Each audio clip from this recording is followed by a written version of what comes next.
বিসমিল্লাহির রহমানির রহিম। হে সমস্ত জগতবাসী, আজ আমি আয়েশা চিস্তি আপনাদের সামনে উপস্থিত হইলাম। আজকের আলোচনাটি হবে আমাদেরকে আল্লাহ এই যন্ত্রণার জগতে কেন পাঠালেন। আল্লাহ কিন্তু বলেছেন, ওয়াল্লাজি খলাকাল মাউতা ওয়াল হায়াতা লিয়াবলুওয়াকুম আইয়ুকুম আহসানু আমালা ওয়া হুয়াল আজিজুল গাফুর। অর্থাৎ আল্লাহর কাছে আমরা যতই বলি যন্ত্রণার পৃথিবীতে কেন পাঠালে, আল্লাহ বলে, আমি মানুষের মৃত্যু ও জীবন সৃষ্টি করিয়াছি পরীক্ষা করার জন্য। তোমাদের মধ্যে কে কর্মে উত্তম? হে সমস্ত জগতবাসী, এখন আমি আয়েশা চিস্তি বলতে চাই, হে সমস্ত জগতবাসী একটু খেয়াল করে শুনবেন। আমরা যদি কোরআনটা খুলি, সূরা কাহাফ, সূরা ফাতা, এই সূরাগুলোর মধ্যে আল্লাহ বলেছেন, আমার মুর্শিদকে যারা চিনল না বুঝলো না তারা পথভ্রষ্ট, যত বড় আলেম হোক। তাই বলতে চাই, সূরা ফাতার মধ্যে বলেছে আল্লাহ, আমার রাসূলের হাতের উপর যারা হাত দিয়েছে তাদের হাতের উপরে আমি আল্লাহর হাত আছে। যারা আমার প্রেরণ করা মুর্শিদকে মানল না এবং বায়াত গ্রহণ করলো না তারা পথভ্রষ্ট।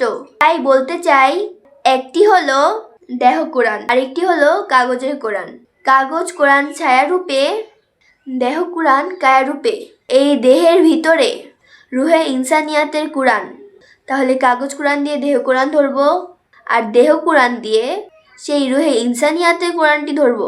সেই রুহে ইনসানিয়ার কোরআন কোথায় কিভাবে পাবো? যার যার মুর্শিদের কাছে যাইতে হবে, যাওয়ার পরে বলতে হবে যে আমার মধ্যে যে আল্লাহ তাআলা রুহে ইনসানিয়ার কোরআনটি রেখেছে, সে কোরআনটি কোন সাধনায় পাবো দয়াল?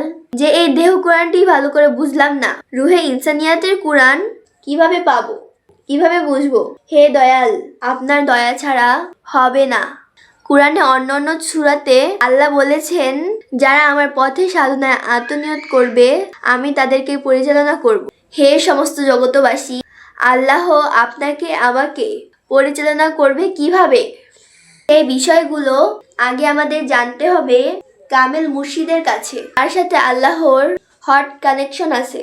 হে সমস্ত জগতবাসী, আজকে আমি আপনাদের সামনে যে আলোচনাটি করব আর একটু ব্যতিক্রম হতে যাচ্ছে। সেটি হলো, সে ব্যতিক্রম আলোচনাটি হলো যে আমরা যে জামা কাপড় পরি এটা কিন্তু আমার দেহের জামা। আমার দেহটা কার জামা? আমার আত্মার জামা। এই জামাটা ছেড়ে যখন আত্মা চলে যাবে, দাপাস করে দেহ পড়ে থাকবে, পচে গলে মাটির সাথে মিশে যাবে। হে সমস্ত জগতবাসী, এখনো সময় আছে। আজকের পর থেকে এই বাংলাদেশে কামেল মুর্শিদের অভাব নেই। অবশ্যই চিনে নিবেন, সেখানে যেয়ে অবশ্যই একজন কামেল মুর্শিদকে পরীক্ষা করবেন। সে যে কামেল কিভাবে পরীক্ষা করবেন? সেই যন্ত্র কি আপনার কাছে আছে? সেই স্বর্ণকে পরীক্ষা করার জন্য আপনার কাছে কি কোষ্ঠী পাথর আছে? একজন মুর্শিদকে যাচাই করার জন্য আপনার কাছে কি সেই কোষ্ঠী পাথর আছে? যদি না থাকে, আমি আজকে বলে দিব ইনশাআল্লাহ। সেই কোষ্ঠী পাথর হলো, সেই মুর্শিদের দরবারে যেয়ে আমি বলবো, আমি কে, আমার পরিচয় কি, সেই পরিচয়টি আমার দেহ কোরআনে কোথায় লেখা আছে, এবং আমার দেহের মধ্যে আল্লাহ যে কালেমাটি কোথায় ফিট করেছে সেটি আমাকে দেখাবেন, এবং আল্লাহ যে আমাকে সৃষ্টি করেছে এর প্রমাণ কি, এর সিল সাপোর্টটি দেহের মধ্যে কোথায়। হে দয়াল, এই জিনিসগুলো যদি আপনি দিয়ে দেন এবং বায়াত করার সময় যদি এগুলা দেখায় দেন, তাহলে ধন্য জীবন আমার, আমি কামেল মুর্শিদ পেয়ে গেছি।